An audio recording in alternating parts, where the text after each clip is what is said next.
বলবো দয়া করে আমাদেরকে নিয়ে ছিনিমিনি খেলবেন না এবং এই এক দফা অবশ্যই দ্রুততম সময়ে পরিপূরণ করুন।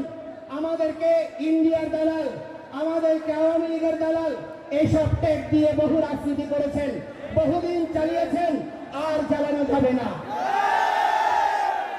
আজকে আমরা আর বিভক্ত নই। আজকে নারায়ে তাকবীর, আল্লাহু আকবার, এটি আল্লাহর পবিত্র নাম। এটি যদি জামায়াত ইসলামী নিলে দোষ না হয়, এটা সৌদি আরবের যদি স্লোগান না হয়। জয় শ্রীরাম, আমার প্রভুর আরাধ্যের নাম,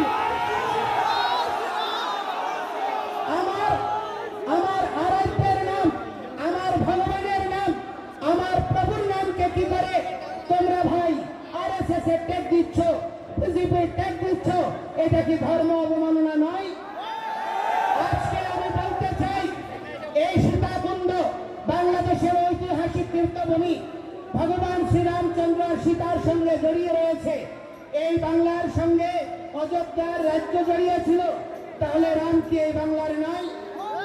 তাহলে ভগবান শ্রীকৃষ্ণ তিনি এই দিনাজপুরে এসেছেন, পাণ্ডবদের সঙ্গে অজ্ঞাতবাসে বিরাট রাজ্যে যোগদান করেছেন, তিনি কি এই বাংলার নয়? আমার ধর্মকে নিয়ে কেন রাজনীতি টেক দেওয়া হচ্ছে? আজকে আমাদেরকে জঙ্গি বলা হচ্ছে। কারা জঙ্গি? আজকে হামলা করে সমাবেশে আগত আমাদের ভক্তদেরকে হামলা করে তারা প্রমাণ করে দিয়েছে কারা জঙ্গি। আমরা জঙ্গি নই। অথচ কখনো ইসলামকে জঙ্গি দিচ্ছে।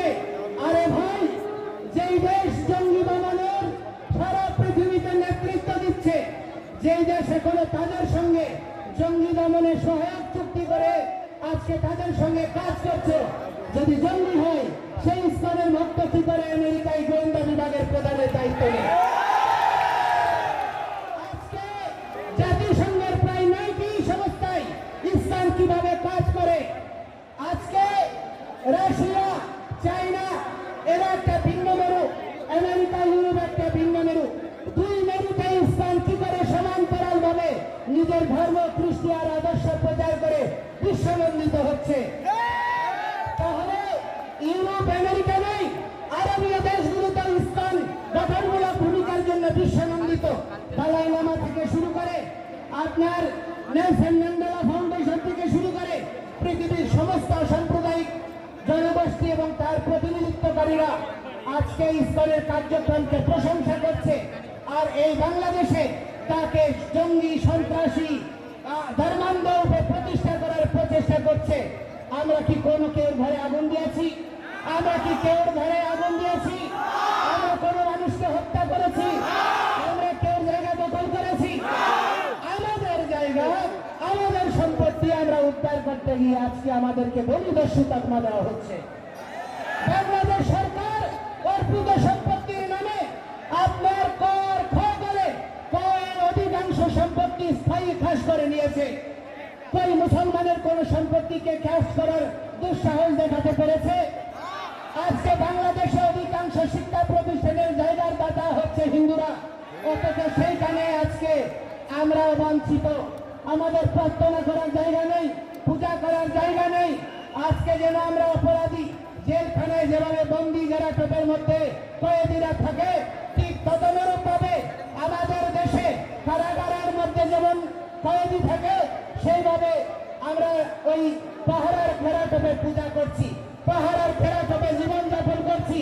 এইরকম আমরা অনিশ্চিত ভবিষ্যৎ চাই না। আমরা বাংলাদেশের বৃহৎ জনগোষ্ঠীর সঙ্গে একই সাথে অবস্থান করতে চাই, একসাথে চলতে চাই, একটি আদর্শিক বাংলাদেশ নির্মাণ করতে চাই। এই প্রচেষ্টাকে দুর্বলতা মনে করবেন না।